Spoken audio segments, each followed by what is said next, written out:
혁명적인 물질로 각광을 받다가 1970년대 드디어 FDA에서 염증 치료의 승인을 받게 됐습니다. 하지만 큰 문제가 하나 있었는데요. 안녕하세요 여러분, 건강한 상식을 전해드리는 뉴트링 조윤지입니다. 관절염 특집 세 번째 영상으로 찾아왔습니다. 그동안 보스웰리아 그리고 초록잎 홍합 추출물을 말씀드렸는데요. 오늘은 바로 MSM, 식이유황에 대해서 이야기를 드려보겠습니다. 관절염으로 고생하시는 분들 잠깐만 집중해서 보면 도움 받으실 수 있으니까요. 꼭 끝까지 보세요. 네, 실제로 요즘 핫한 성분이 바로 이 MSM인데요. 위에서 이야기 드린 것처럼 식이유황이라고 불립니다. 식이유황, 즉 먹을 수 있는 유황이라는 뜻인데요. 우리 몸에서 칼슘, 인, 칼륨 다음으로 가장 많은 화합물이 황입니다. 그 중에 심장에 그 성분이 많다고 하죠. 그럼 이 MSM은 언제부터 활용하게 됐을까요? 시간을 꽤 많이 거슬러 올라가야 합니다. 바로 1930년, 처음에는 MSM이 아닌 DMSO 형태로 합성이 되어 공장 같은 산업시설에서 많이 활용이 됐는데요. 그러던 것을 1950년 신장 이식 기술에 대한 연구를 하던 결과 이 DSMO가 통증 억제와 염증 억제 효과를 가지고 있다는 걸 알게 됩니다.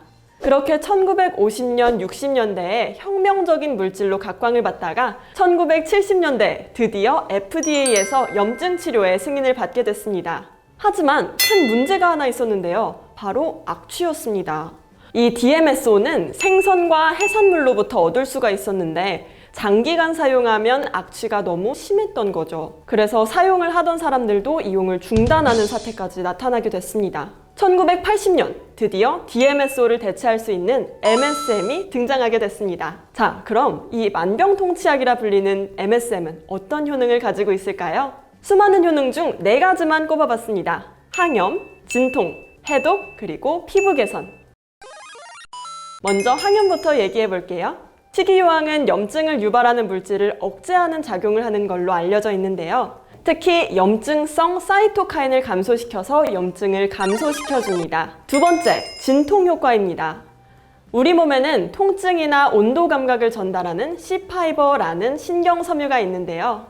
이 MSM은 C파이버 전달을 억제하는 역할을 할 수가 있습니다. 그래서 관절염이나 연골에 도움이 된다고 알려져 있는데요. 그래서 식이유황이 관절염에 좋다고들 알고 있는 겁니다.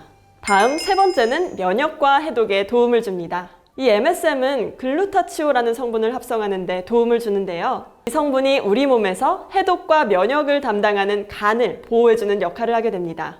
마지막 네 번째는 피부 건강에 도움을 줄 수 있습니다. 우리 머리카락, 손톱, 발톱은 케라틴이라는 성분으로 이루어져 있는데 이 케라틴은 고함량의 황으로 이루어져 있습니다. 뿐만 아니라 피부 손상 조직을 회복하는 데도 도움을 줄 수 있기 때문에 해외에서는 상처난 피부에 MSM을 활용하기도 한다고 합니다. 이 밖에도 혈관에 쌓인 칼슘을 원활하게 해주는 역할도 하고 정말 많은 역할을 한다고 알려진 MSM입니다. 만성 관절염을 가지고 계신 분, 그리고 탈모, 피부 건강에 고민이 있는 분들, 그리고 면역이 조금 부족하신 분들은 이 MSM을 먹으면 도움을 받을 수 있을 겁니다. 관절염 특집 3탄 MSM 식이유황. 하지만 여러분, 건강기능식품은 제가 뭐라고 했죠? 보조적인 수단이라고 했죠? 약 먹으면 다 괜찮아진다고 생각하지 마시고 운동, 그리고 건강한 식습관 잊지 마세요. 네, 그럼 오늘도 좋아요와 구독 부탁드리고 다음 영상에서 또 뵙겠습니다.